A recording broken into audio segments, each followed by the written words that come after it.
welcome everyone again for this final show of the series. My name's Tom Mabbett. I'm an operations manager for Naturetrek for 9 years now.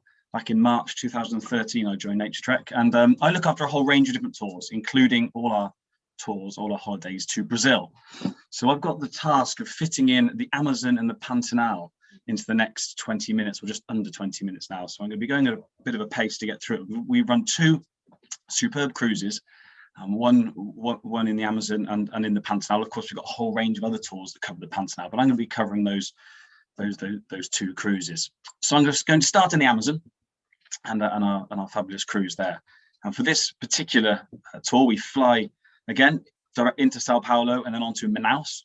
And then from here, we're boarding the Iracema, and we're traveling up the Rio Negro here to explore these two fabulous national parks, the Anapanas National Park and the João National Park here. So we're traveling away into the into the heart of the Amazon, and just a brilliant place to explore. This is the Iracema, a 30-meter long houseboat, which will be our home for the 7-night cruise. And it's she's a lovely size. We can moor up where we want. We can follow the wildlife. We can, obviously we're as Sarah explained at the start, we're chartering, so it's only a Naturetrek group, of course, so we can pick and choose our route. We can react to sightings and any tip-offs, and it's a really comfortable vessel. A couple of photos here of the rooms, spacious rooms there, and a really nice sort of dining area to sit and discuss sightings in the evening and make plans for the days ahead. So as we start our cruise, we come to the meeting of the waters here. So we have the Rio Solimões on the right. It's quite the pale colour, and then on the left the Rio Negro, much darker, as the name would suggest. And it's heading up the Rio Negro that is the course we take as we head towards the two national parks to explore there with daily outings, searching for just an incredible diversity and of wildlife of all kinds, really. So it's a vast sort of archipelago of over 400 islands, the Anapanas National Park, one of the sort of largest freshwater national parks on the planet. And we'll be exploring the area with outings on smaller vessels, of course, as well as on the Iracema. So this is a shot of a group enjoying, just heading out to some dugout canoes with local guides, just paddling quietly through this habitat, listening to the sounds of the forest and watching the wildlife from the water. On these dugout canoes. It's a fabulous way to watch wildlife, so relaxing and peaceful, and just soaking up the incredible atmosphere of the habitat we're in. And there'll be, as I said, a whole range of different species. Of course, this is a blue and yellow macaw. Of course, there'll be noisy flocks of macaws, and they're still, thankfully, quite abundant in these areas. Spangled cotinga is a lovely species to see, and some of your typical Amazonian species. Toucans, there's white-throated toucan here, which has a very sort of distinct, loud call, which often alerts you to their presence. Before you see them. Swallowtail kite might be drifting overhead. So just a great range of species we'll be seeing as we explore the park with day-to-day outings in those smaller boats, searching for wildlife. But back on the Iracema, we can relax on the top decks, scan the surroundings, where all you can see is waterways and these forested islands, and you can set the scopes up and scan the area. And there's lots to enjoy. And just waking up each morning, just to views like this. No one else inside, of course. Really out in the wilds and in this fantastically remote, incredibly biodiverse area. This is a Siba. This is a local who lives in the João National Park, and it's sort of it's a flooded forest. So these islands will become flooded, and you can sort of paddle through these flooded areas of rainforest and finding wildlife that way. And Sybil will explain about the life there, and it's a fascinating insight into how it is to essentially live in this habitat. And a shot here of the group just carefully paddling through this incredible habitat we're finding wildlife as we go and just soaking up the atmosphere of the place. There's a number of different trogons we can see. This is a white-tailed trogon here, and we sharp-eyed to spot great potu blending in perfectly there with the branch. They'll roost like this in the daytime in a pose to obviously make themselves look like a branch themselves. And this is a member of the Cotinga family, a rather dull-looking member of the Cotinga family, the screaming piha. And this is a very typical sound. And I've got my next slide here will show you. It makes up for its quite dull appearance with an incredible call. And whenever I hear it, it just takes me back to time in the Amazon, whether that's in Brazil or Peru or Guyana. And this video is actually taken in Guyana, but it's a sound we'll hear often paddling through this habitat. And I'll just see if you can have a listen to this.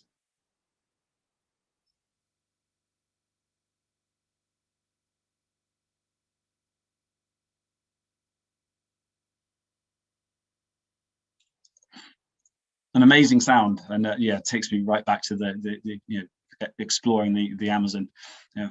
Fabulous bird and an amazing sound. Hoatzins, or chicken birds they call them, or stink bird. Lots of different names the locals have got for these these incredible birds, and lots of fascinating facts we can learn about about this species. They feed pretty much totally on vegetation, on leaves, which gives them their name when that comes out the other end. But they're often lots of these birds in flocks. The young birds actually they're very thought to be related to the sort of first birds around, and some of the chicks have little claws on their wings if they fall out of the nest over the water, they can sort of clamber back up through the riverside vegetation. So they're quite abundant in Hoatzin on this tour. Mammal-wise, red howler monkeys and brown-throated sloths we hope to see, and lots of reptiles. Is black caiman, and just exploring every day in these lovely dugout canoes and just exploring the area. Golden-backed uakari. And we'll take walks on the island as well. It won't all be by boat. We'll be walking on some of these islands and to get close to the wildlife. And as we cruise, we might be lucky to see pink river dolphin as well inhabit these waters. There's so much to enjoy.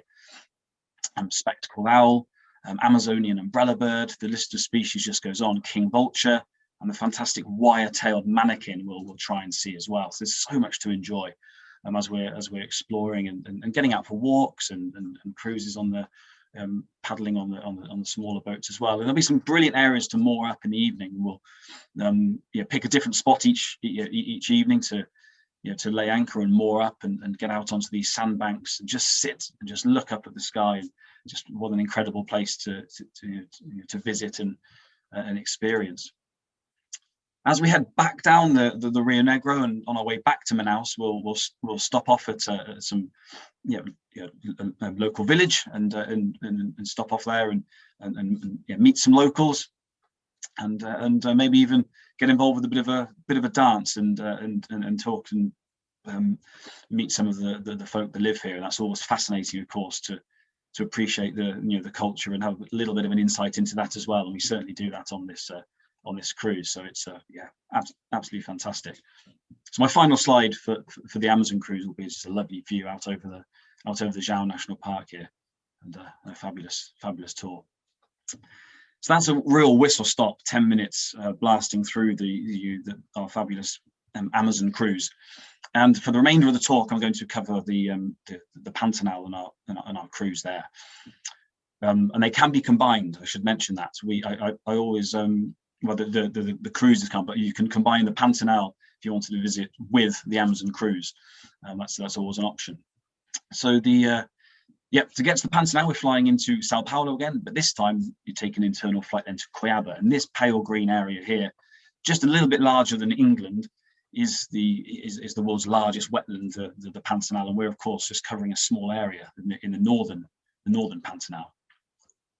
So the tour starts. We spend one night on the edge of Cuiabá at a nice hotel there to pick up some nice wildlife and get over the flight. Just some lovely grounds at the hotel we use just on the edge of the city, and then we spend the whole of the next day pretty much covering the Trans-Pantanera Road, this incredible 147-kilometer road that runs out in Porto Jofre.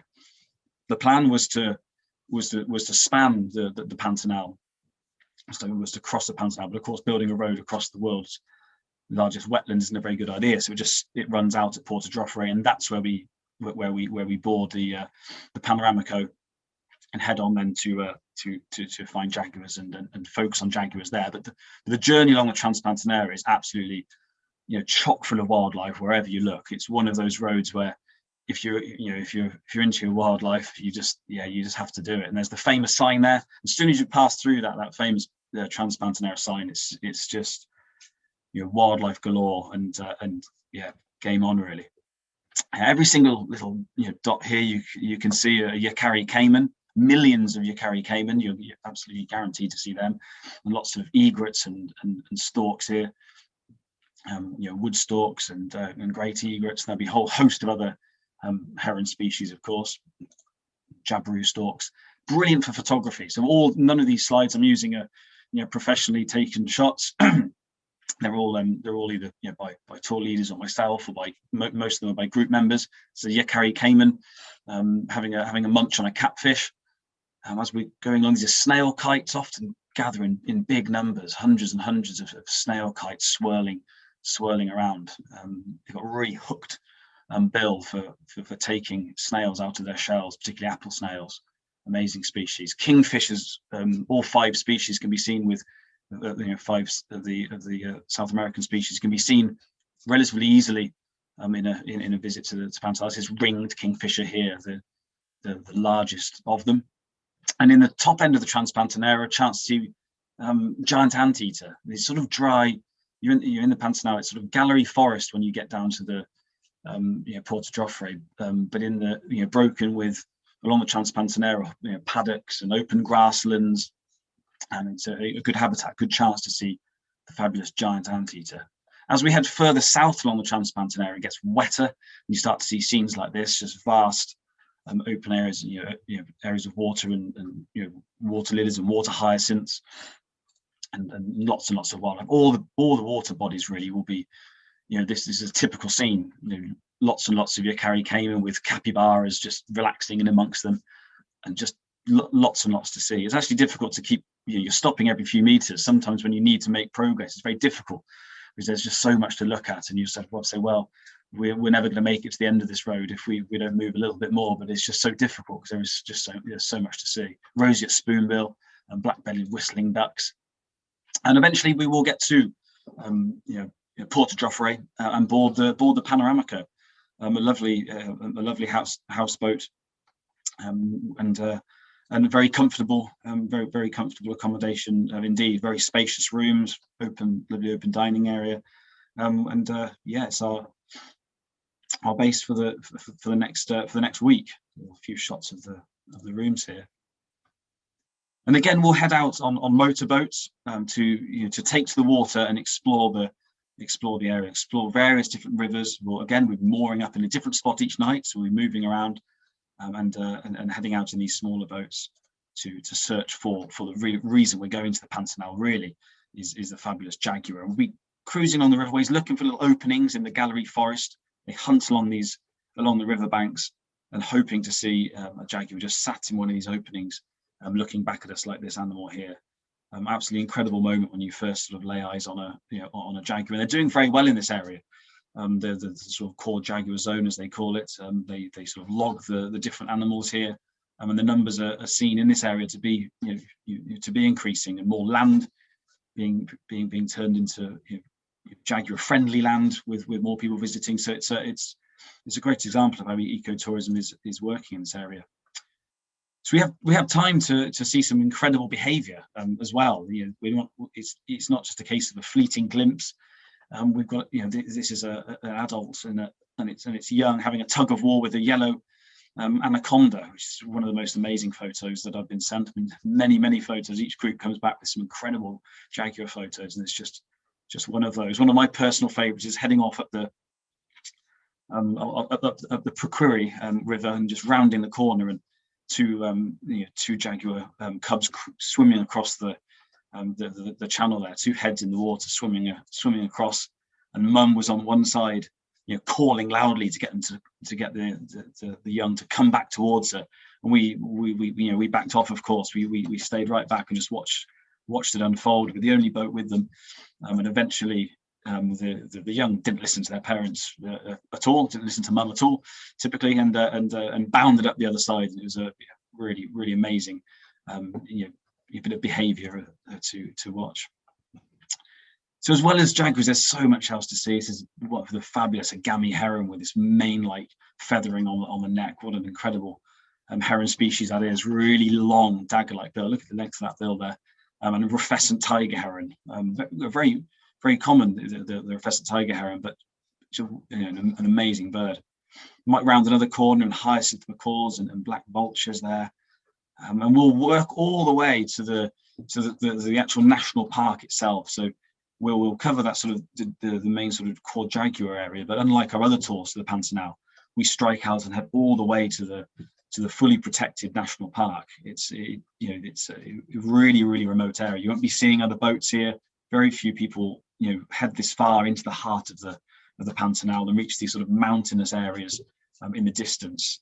It's a real sort of expedition into the heart of the Pantanal, and a scene here of the sort of protected national park area of the Pantanal. And people don't really think of this sort of typical scene as being part of the Pantanal.